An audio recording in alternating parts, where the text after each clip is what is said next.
America और Iran ने 2 हफ्ते के युद्ध विराम पर सहमति दी है और जहां पूरी दुनिया ने राहत की सांस ली है, वहीं एक आदमी बिल्कुल गुस्से में है और उसका नाम है व्लादिमीर पुतिन।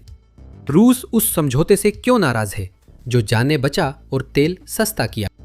इसका जवाब युद्ध विराम की बारीक शर्तों, वैश्विक तेल प्रवाह और पर्दे के पीछे की राजनीति में छुपा है।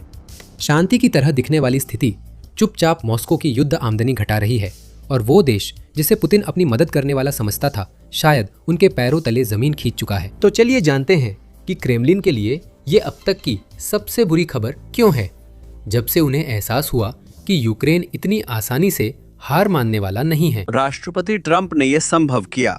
ईरान ने इस युद्ध विराम के लिए गुहार लगाई थी, हम सब जानते हैं।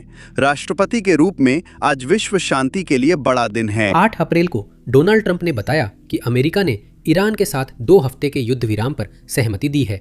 यह अचानक नहीं हुआ, यह तब हुआ जब उनकी समय सीमा थी, जिसमें उन्होंने ईरान को चेताया था कि पालन न करने पर गंभीर परिणाम होंगे। शुरू से यह सद्भावना की बात नहीं थी, यह दबाव था और उसी दबाव ने कदम उठवाए। वॉशिंगटन ने स्पष्ट मांग रखी, हॉर्मुज जलडमरू मध्य को फिर से खोलो या फिर मुख्य बुनियादी ढांचे पर हमलों का सामना करो। ईरान ने सहमति जताई, लेकिन बहुत सोच समझकर और सावधानी से। ये अपने मिसाइल हमले रोक देगा और जहाजों को सुरक्षित रूप से जाने देगा, लेकिन तभी जब अमेरिकी हमले भी रुक जाए। आप तुरंत देख सकते हैं कि यहाँ संतुलन है, ये भरोसा नहीं है, ये शांति नहीं है। दोनों पक्ष एक साथ पीछे हटे हैं और एक दूसरे पर नजर रखते हैं। किसी भी कमजोरी का इंतजार है, इसलिए तनाव पूरी तरह खत्म नहीं हुआ। कुछ घंटों में ही ईरान की सर्वोच्च राष्ट्रीय सुरक्षा परिषद ने इसे अस्थायी रणनीतिक विराम बताया, न समझौता न अंत। यह स्पष्टीकरण जरूरी है क्योंकि इससे स्थिति को देखने का नजरिया बदल जाता है और यह किसी भी पल टूट सकता है। यह एक और महत्वपूर्ण पहलू है जिसे अक्सर नजरअंदाज किया जाता है।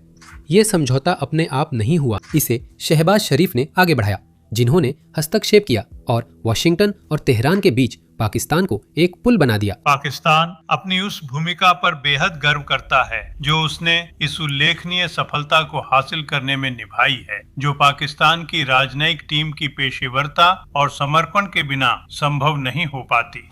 इस्लामाबाद में बातचीत शुरू होने के लिए पहले से ही तय हो चुकी है, जिसका मतलब है कि ये अंत नहीं है, ये एक संक्रमण है। संघर्ष मिसाइलों से बातचीत की मेज तक पहुंच रहा है, लेकिन दबाव अभी भी बना हुआ है। जब आप कूटनीति से हटकर जमीन पर हो रही घटनाओं को देखते हैं, असली कहानी सामने आती है। जैसा कि आप पहले से जानते हैं, संघर्ष विराम से पहले ईरान ने हॉर्मुज जलडमरू मध्य को हफ्तों तक प्रभावी रूप से बंद कर दिया था। यह कोई साधारण जलमार्ग नहीं है। हर दिन दुनिया के लगभग 5वें हिस्से का तेल यहीं से गुजरता है। इसके बंद होते ही ये तुरंत वैश्विक समस्या बन गई, सिर्फ स्थानीय नहीं रही। यही हुआ था। तेहरान ने यह सुनिश्चित किया कि हर कोई समझ जाए कि नाकाबंदी सिर्फ एक धमकी नहीं थी। इसने चेतावनी दी कि होर्मुज से गुजरने वाले जहाज़ों को निशाना बनाया जा सकता है और बाद में छोटे जहाज़ों को परेशान कर अपनी बात साबित भी की। कई क्रू मेंबर्स ने बाल बाल बचने की घटनाएं बताईं। असली झटका 11 मार्च को तब आया जब थाई झंडा लगी मेरी नारी को होर्मुज जलडमरू मध्य में 2 प्रोजेक्टाइल से निशाना बनाया गया। इंजन रूम में आग लगी, क्रू बाहर निकला और 3 नाविक लापता हो गए। उसी पल सब बदल गया। तब तक बाजार सिर्फ बयानों पर ही प्रतिक्रिया दे रहे थे। हमले के बाद उन्होंने हकीकत पर प्रतिक्रिया दी और घटना ने ईरान की नाकेबंदी को संकट बना दिया। जैसे ही वह हद पार हुई, तुरंत प्रतिक्रिया मिली। बीमा लागत लगभग रातों रात दोगुनी हो गई, जिससे शिपिंग तुरंत महंगी हो गई। टैंकर ओमान के पास जमा हुए उस संकेत के इंतजार में जो नहीं आया। दूसरों को अफ्रीका के चारों ओर लंबा रास्ता लेना पड़ा, जिससे डिलीवरी हफ्तों देर से और लागत बढ़ गई। सैन्य कदम से शुरू होकर मामला सप्लाई चेन की समस्या बना और फिर वैश्विक बाधा बन गया। इसके बाद आर्थिक झटका भी आया। तेल के दाम इसलिए बढ़े क्योंकि हर जगह अनिश्चितता थी, आपूर्ति कम नहीं थी। अमेरिकी कच्चा तेल $112 और ब्रेंट $110 प्रति बैरल के पार पहुंचा। जो देश खाड़ी क्षेत्र की ऊर्जा पर बहुत अधिक निर्भर है, खासकर एशिया में, उन्होंने ईंधन की कीमतें बढ़ने के साथ ही लगभग तुरंत दबाव महसूस करना शुरू कर दिया। यूरोप में सरकारों ने हालात को स्थिर करने के लिए आपातकालीन भंडार का इस्तेमाल करना शुरू कर दिया। भारत में फैक्ट्रियों ने अपनी शिफ्टें कम कर दी क्योंकि ऊर्जा बिल अचानक उनके मुनाफे को कम करने लगे। यूरोप के किसान डीजल की बढ़ती कीमतों से फसलों को बाजार तक पहुंचाने की लागत बढ़ते देख रहे हैं। ये दबाव पेट्रोल पंप तक सीमित नहीं रहा। खाड़ी क्षेत्र दुनिया के लगभग आधे यूरिया उर्वरक का निर्यात करता है। जहाजों के फंसने या रास्ता बदलने से इसकी कीमतें तेजी से बढ़ी। भारत और एशिया के कुछ हिस्सों के किसानों को अचानक अपनी अगली फसल उगाने के लिए ज्यादा लागत का सामना करना पड़ा। इस तरह का दबाव आखिरकार करोड़ों परिवारों की किराने की बिलों में नजर आता है। हर नई खबर से जोखिम बढ़ता गया। युद्ध विराम की घोषणा तक बाजार दबाव में था। डोनाल्ड ट्रंप के समझौते की पुष्टि करते ही कीमतें तेजी से गिरी। अमेरिकी कच्चे तेल की कीमतें तेजी से गिरी और ब्रेंट भी कुछ ही मिनटों में उसके पीछे पीछे गिरकर फिर से $100 से नीचे आ गया। यह कोई धीमा सुधार नहीं था, बल्कि दबाव का अचानक खत्म होना था, क्योंकि वह डर जो कीमतों को ऊपर धकेल रहा था अचानक गायब हो गया। आप बदलाव को वास्तविक समय में देख सकते थे। जो टैंकर फंसे हुए थे उन्हें अचानक फिर से साफ रास्ता मिल गया। जो जहाज लंबा चक्कर काट रहे थे वे वापस मुड़ने लगे। बीमा लागतें कम होने लगी। अब व्यापारियों को सुरक्षा के लिए अतिरिक्त भुगतान की जरूरत नहीं रही। कुछ घंटों में सिस्टम संतुलित हो गया। यही बदलाव रूस की कहानी की ओर ले जाता है। जहां कम तेल की कीमतें ज्यादातर लोगों के लिए राहत जैसी लगती हैं, वहीं रूस के लिए इसका मतलब है आय में कमी।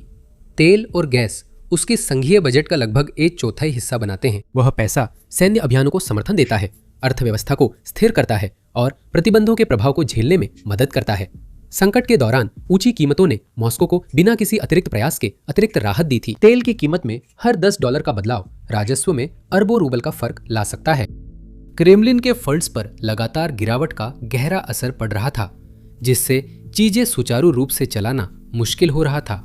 युद्ध विराम के बाद जब कीमतें $100 से कम हुई तो एशिया और यूरोप में महसूस हुई राहत के साथ रूस की वित्तीय स्थिति पर तेज दबाव भी दिखा। मॉस्को चुपचाप इस अफरा तफरी से खुश था जब तक बाजार ने रुख नहीं बदल लिया, और अब पुतिन अपनी ताजा चार्ट देखते हुए अपनी तेल से मिलने वाला सहारा को सिकुड़ते हुए देख रहे हैं। यही वजह है कि यह युद्ध विराम रूस को लगभग सभी से ज्यादा प्रभावित करता है। क्रेमलिन संघीय बजट का लगभग 40% रक्षा और सुरक्षा पर खर्च कर रहा है, जिसमें सबसे अधिक यूक्रेन युद्ध में जाता है। हर दिन जब लड़ाई लंबी खिंचती है तो यह हथियारों, सैनिकों की तनख्वाह और उपकरणों की मरम्मत पर पैसा खर्च करती है। खर्चे लगातार बढ़ते जा रहे हैं, जबकि युद्ध के मैदान में बढ़त बहुत धीमी हो गई है। रूसी सेनाएं अब भी कुछ जगह आगे बढ़ रही हैं, लेकिन उनकी बढ़त बहुत कम हो गई है और यूक्रेनी हमले लगातार खोई जमीन वापस ले रहे हैं। कई वर्षों के भारी खर्च ने नेशनल वेल्थ फंड की बचत को खतरनाक रूप से कम कर दिया है। इस साल की शुरुआत में ही तेल और गैस से होने वाली आमदनी में तेज गिरावट आ चुकी थी, इससे पहले कि हॉर्नवुड संकट ने थोड़े समय के लिए इसमें बढ़ोतरी दी। अब वह जीवन रेखा भी गायब हो रही है। पुतिन बिना महंगाई बढ़ाए अनिश्चित काल तक पैसे नहीं छाप सकते या उधार नहीं ले सकते, जिससे पहले से तंग बजट झेल रहे आम रूसी नागरिकों पर और बोझ पड़ेगा। यही असली चोट है। तेल की ऊंची कीमतों से मिलने वाला अतिरिक्त पैसा मॉस्को को कीमती समय दे रहा था ताकि वह युद्ध मशीन को बिना घरेलू कटौतियों के चलाता रहे। अब उसे खोने से कुछ सबसे कठिन फैसले लेने पड़ेंगे। सामाजिक कार्यक्रमों में कटौती, टैक्स बढ़ाना या यूक्रेन में अभियान धीमा करना, ये विकल्प पुतिन को पसंद नहीं। कुछ ही दिनों में एक समझौता जो दुनिया के लिए राहत था, क्रेमलिन के लिए महीनों में सबसे बड़े वित्तीय झटकों में से एक बन गया। अगर आप पुतिन की तेल से मिलने वाली जीवन रेखा सिकुड़ते देखना पसंद करते हैं तो लाइक करें और सब्सक्राइब करें। हम अभी शुरू कर रहे हैं। मुद्दे पर आते हैं। संकट में कमी रूस के पक्ष में गई। खरीदार आपूर्ति अनिश्चित होने पर ज्यादा कीमत देने को तैयार थे। अब जब अनिश्चितता कम हो रही है और बाजार में ज्यादा तेल आ रहा है तो वह फायदा भी खत्म होने लगा है। अब तेल ऊंचे दामों पर बेचना कठिन और मुनाफा कम हो जाता है। कुछ समय के लिए मध्य पूर्व का संघर्ष रूस की अर्थव्यवस्था को सहारा देता दिखा। संघर्ष विराम उस स्थिति को जो रूस के पक्ष में काम कर रही थी फिर से एक सामान्य बाजार में बदल देता है। एक सामान्य बाजार में रूस को फिर से बिना संकट जनित कीमतों के समर्थन के मुकाबला करना पड़ता है। जब अहम संकरे मार्ग और तंग हो जाते हैं तो रूस को बढ़त मिलती है, लेकिन जब वे फिर से खुल जाते हैं तो वह बढ़त फिसलने लगती है और दबाव वापस आ जाता है। पैसे के अलावा एक राजनयिक नुकसान भी है, जिससे मॉस्को के लिए हालात असहज हो जाते हैं। हाल ही में रूस और चीन ने संयुक्त राष्ट्र सुरक्षा परिषद में वीटो का इस्तेमाल कर होर्मुज जलडमरू मध्य से गुजरने वाले वाणिज्यिक नौवहन की सुरक्षा के लिए लाया गया प्रस्ताव रोक दिया। कागजों पर उन्होंने कहा कि यह प्रस्ताव ईरान को अनुचित रूप से निशाना बना रहा था, लेकिन अगर आप देखें कि यह कैसे हुआ तो इससे रूस एक तटस्थ खिलाड़ी कम और ईरान का समर्थन करने वाला ज्यादा नजर आया। वहीं यह चीज उनके लिए फायदेमंद भी रही। क्षेत्र में तनाव, जहाजों पर खतरा और तेल की कीमतें बढ़ रही थी। उस समय रूस ईरान के साथ रहते हुए पश्चिमी दबाव का विरोध और पृष्ठभूमि की अस्थिरता का लाभ उठा सकता था। चीन ने रूस के साथ संयुक्त राष्ट्र वीटो में प्रस्ताव को पक्षपाती बताया और आग में घी डालने वाली किसी भी चीज के खिलाफ चेतावनी दी। बीजिंग के अपने कारण हैं। वह खाड़ी से बहुत तेल गैस खरीदता है और नहीं चाहता कि कोई नियम बने जिससे बड़ी ताकतें जब चाहे समुद्री मार्ग जबरन खोल सके। जहां पाकिस्तान ने मददगार पुल की तरह सुर्खियां बटोरी, वहीं रूस और चीन चाहते थे कि ट्रैफिक जाम और देर तक रहे। अब जब जहाज फिर से चलने लगे हैं तो वह बात अब सही नहीं लगती। इस आग में घी डालने के लिए जब आप देखते हैं कि असल में तनाव कम करने के लिए किसने कदम उठाया, तो वह रूस नहीं था, वह शहबाज शरीफ थे। पाकिस्तान ने वॉशिंगटन और तेहरान को करीब लाकर बातचीत शुरू कराई। ये इसलिए मायने रखता है क्योंकि रूस ने वर्षों तक खुद को उस देश के रूप में स्थापित करने की कोशिश की है जो क्षेत्र में सभी को संतुलित कर सकता है। इस मौके पर वह भूमिका उसके हाथ से फिसल गई। डोनाल्ड ट्रंप और ईरानी अधिकारियों ने पाकिस्तान को धन्यवाद दिया और शरीफ की ओर इशारा किया। तो जब हालात किसी भी दिशा में जा सकते थे, तनाव बढ़ सकता था या शांति आ सकती थी, तब दोनों पक्षों ने पाकिस्तान को ही पुल के रूप में देखा। इस तरह की पहचान जितनी सुनने में लगती है उससे कहीं ज्यादा मायने रखती है। रूस ने खुद को ईरान के रक्षक के रूप में पेश किया था, यहां तक कि संयुक्त राष्ट्र में उस रुख को मजबूत करने के लिए कार्रवाई को भी रोक दिया था। अब ईरान ने पाकिस्तान के जरिए बातचीत मानी है तो रूस का कदम उतना मजबूत नहीं लगता। ऐसा लगता है कि रूस बस रास्ते में था। कुछ ही दिनों में रूस तनावपूर्ण स्थिति में मुख्य भूमिका से बाहर हो गया। जैसे ही हालात शांत हुए, कूटनीति में इस तरह का बदलाव नजरअंदाज करना मुश्किल होता है। अब चलिए शर्तों को करीब से देखते हैं, क्योंकि यहीं से चीजें उतनी स्थिर नहीं लगती जितनी पहली नजर में दिखती हैं। पहली नजर में सब कुछ काफी आसान लगता है। दोनों पक्ष रुकते हैं, जहाज फिर चलते हैं और बातचीत शुरू होती है। लेकिन करीब से देखने पर पता चलता है कि यह भरोसे पर नहीं, दबाव पर टिका है। वॉशिंगटन अपनी मांगों को सख्त और तात्कालिक बनाए हुए है। प्राथमिकता साफ है। हॉर्मुज जलडमरू मध्य को फिर से खोलो, वाणिज्यिक जहाज़ों के लिए सुरक्षित मार्ग की गारंटी दो और अमेरिकी सेनाओं और सहयोगियों पर मिसाइल हमले बंद करो। इसके बदले संयुक्त राज्य अमेरिका अपने हमलों को रोकता है और खाड़ी में आक्रामक अभियानों से पीछे हटता है। जब आप पहली बार यह सुनते हैं तो यह एक संतुलित विनिमय जैसा लगता है। डोनाल्ड ट्रंप और उनकी टीम का लहजा कुछ और ही कहानी कहता है।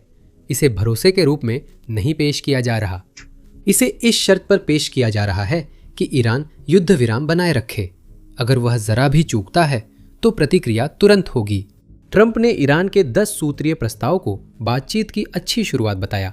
तेहरान प्रतिबंध हटाने, जमी धनराशि जारी करने और यूरेनियम संवर्धन का अधिकार चाहता है। वे होर्मुज जलडमरू मध्य में जहाजों की आवाजाही का समन्वय खुद करना और क्षेत्र में अमेरिकी ठिकानों की संख्या घटाना चाहते हैं। ट्रंप कहते हैं कि संयुक्त राज्य अमेरिका पहले ही अपने मुख्य सैन्य लक्ष्यों को हासिल कर चुका है और अब मध्य पूर्व में दीर्घकालिक शांति पर चर्चा के लिए तैयार है।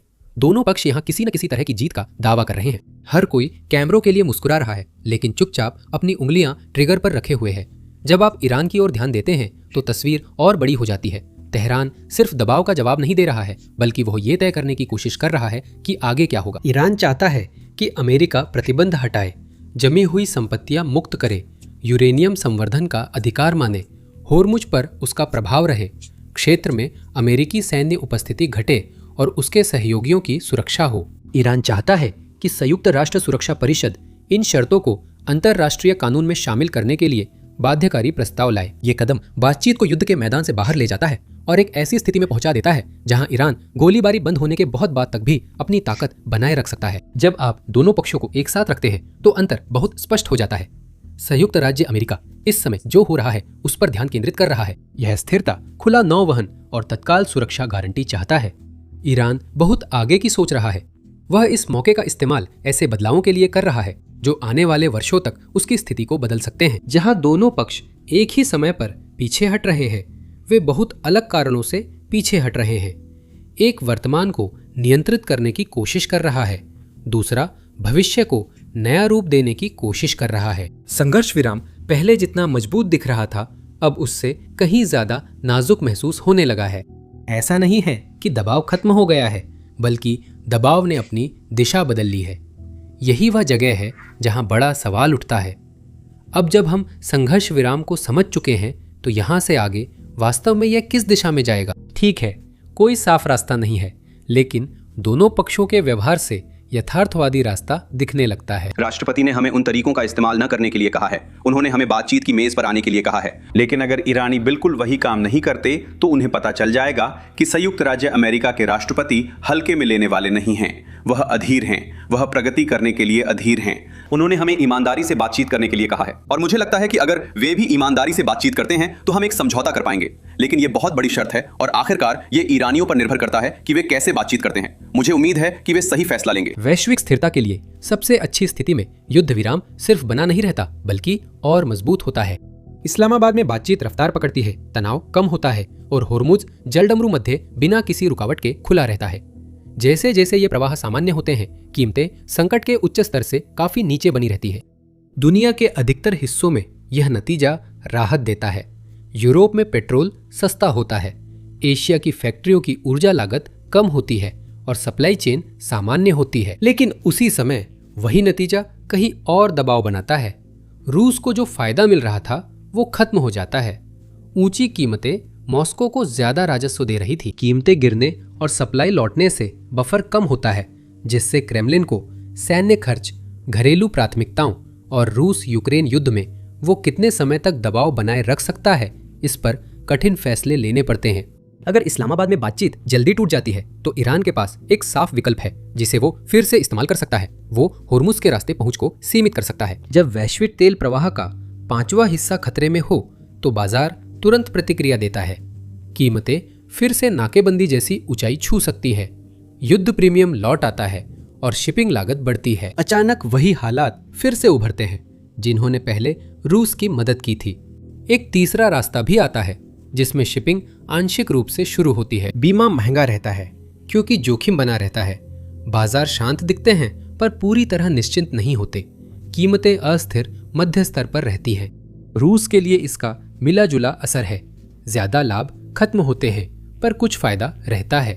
अगले कुछ दिन अहम है। अगर इस्लामाबाद में शाहबाज शरीफ की अगुवाई में होने वाली बैठकें असली प्रगति दिखाने लगती हैं, तो रुख स्थिरता की ओर मुड़ जाता है और रूस उस उथल पुथल का फायदा खो देता है जिससे वो चुपचाप फायदा उठा रहा था। लेकिन अगर दरारें दिखने लगती है, तो अस्थिरता उतनी ही तेजी से वापस आ सकती है और उसके साथ वही हालात लौट सकते हैं जो बाजार को बदल देते हैं। किसी भी हाल में एक बात साफ हो जाती है, खाड़ी में पानी की एक संकरी पट्टी के आसपास जो कुछ भी होता है वो वहीं तक सीमित नहीं रहता। यह लहरों की तरह बाहर फैलता है, जिससे दुनिया भर में ऊर्जा की कीमतें, राजनीतिक बढ़त और आर्थिक दबाव बनता है, और अक्सर जितनी जल्दी कोई सोच सकता है उससे भी तेज।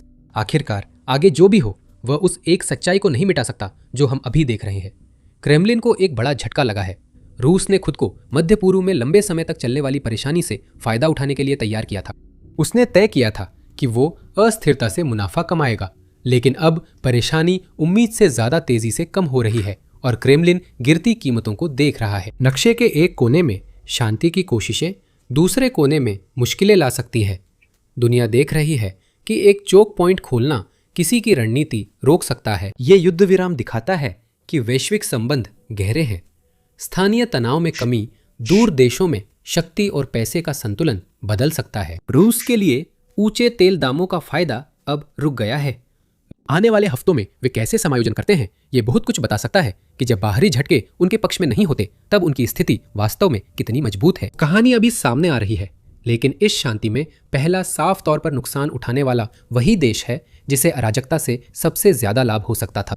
अगर आप अगली वैश्विक परेशानी से आगे रहना चाहते हैं, जो पुतिन जैसे किसी व्यक्ति को घबराकर अपने चार्ट देखने पर मजबूर कर दे, तो लाइक करें और सब्सक्राइब करें। हम आपको सुर्खियों के पीछे की कहानियां लाते रहेंगे।